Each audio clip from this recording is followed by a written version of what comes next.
বৌদি, আমারে 500 টাকা দাও না, আমার না টাকাটার খুব দরকার। আমি বেতন পালি তোমারে ফিরাই দেবো। কহানতে টাকা পাবো আমি? আমার কি টাকা পয়সা দিয়ে রাখছো নাকি? আমার কাছে কোনো টাকা পয়সা নাই।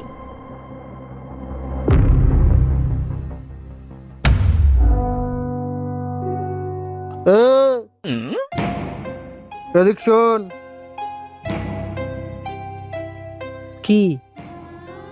এই তুই আমার সামনে আমার ভাইরে তুই এরকম একটা কথা কথি পারলি? এক লাথি দিয়ে তোরে খাটেতে ফেলা দেবো। আর ওই তুই তো বলতা কম না রে, এই জায়গা তোর দাদা থাকতি তোর বৌদির ধরে টাকা চাতে গেলি কেন? আমার কাছে তো একবার চাতি পারতি। হ্যাঁ দাদা, আমি বৌদির কাছে টাকা চাই সত্যিই ভুল করে ফেলাইছি। দে আমারে 500 টাকা দে। হাট! কোনো টাকা পয়সা নেই আমার কাছে, ভাগ আনতে।